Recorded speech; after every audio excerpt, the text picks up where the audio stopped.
I'm going to be going over the trades that I took today on SPY and also about the mistakes that were repeated. But let's just go ahead and get right to it. So the first play that we took was 670 puts on SPY. I'm going to show you guys why I took this. So if we look right here, reason why I didn't go long, as you guys see the pre-market low pop. We got a pop off pre-market low in 670.46, and I was mentioning that I was going to be looking for calls above 678.21 and six puts below 674.86.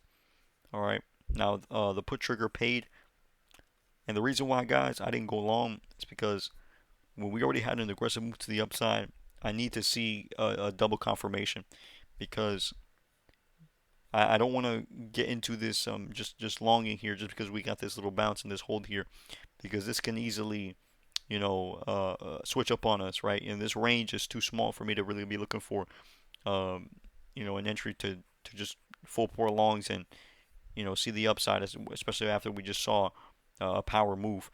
So for me, if I'm gonna look for longs, I need to see more confirmation here. All right, now 674 was 670.46 was the put level, and we broke right under, but we didn't hold above it. We had that pre-market low pop, and if you guys see right here, this was an area of support around the 676, and I got in, and I was telling everybody that I'm gonna get inputs off of a pop, right? All I needed was a pop, just a retracement. As you guys can see, we got that retracement uh, back up here to VWAP, and just took puts off of VWAP. That's the same thing that I do when I call this the VWAP flush. So you either get the morning flush or the VWAP flush. So if price words that pop up, hold above VWAP, we retrace back to VWAP, and you take the entry for the upside. That works as well. So the VWAP flush, I don't take it all the time, but it's an area where you can take entries at, especially when you're looking for continuations and such. Very very good entries there. It's a low risk. A break above would have been the confirmation to that this trade is invalidated. And BGGs. But yeah, I got in this play off of the pop there because I just like taking cheap entries.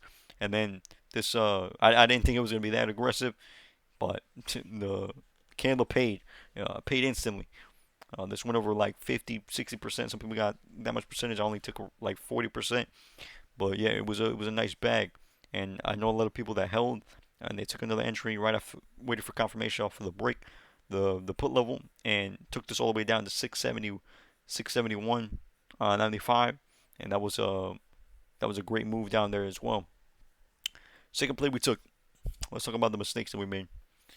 I was up $350, $360. Okay, our account's at 1,877 small port. And I was talking to a friend of mine recently.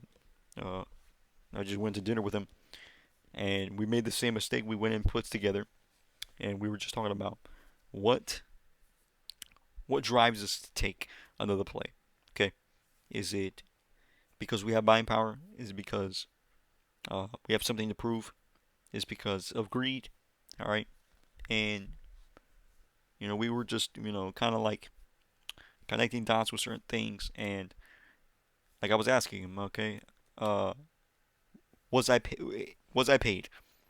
And he was like, yeah, you got paid. Okay, so if the first play that you got for the day was $500, $1,000, would you have kept on trading? He was like, hell no. And it made sense for me, especially I would have said the same thing. No, I wouldn't keep on trading.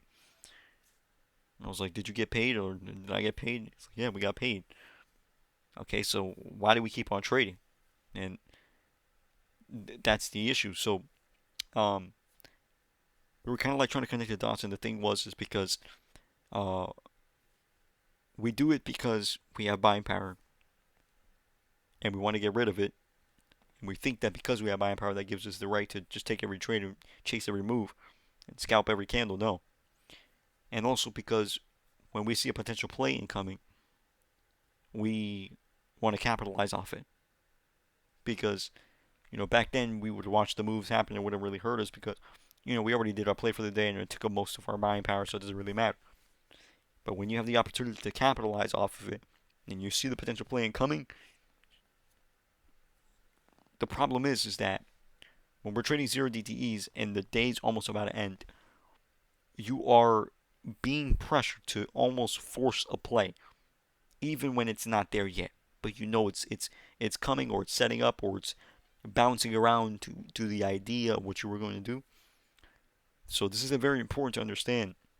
And I was, just reflecting on this, and I was like, okay, well, I'm already known very well to make this mistake this week. The second play always goes south, and I end up giving profits back. And then also is that I don't do really good after hours. I don't really do good after 1 in the afternoon. That's not my style.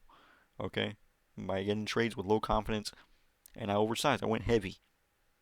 Okay, so a lot of mistakes, a lot of rules were broken, and we ended up just going back to square one. All right, I gave basically all my profits back for the week. The loss was total $450 I lost. So we gave all of our profits for the day, and then on top of that, we lost $100 extra.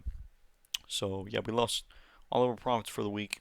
We're back at square one for Monday, off of just one decision. One decision. So discipline is needed, fellas.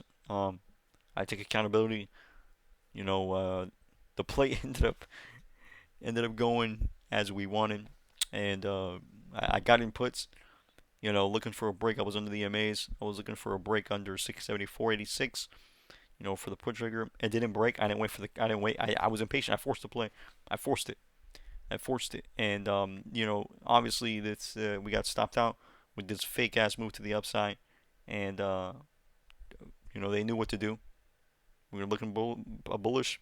They rugged it, and yeah, that was the Trump tweet I was waiting for. It didn't come through till after I got out, sold the top, and entered that at the bottom. So today, it just it is what it is.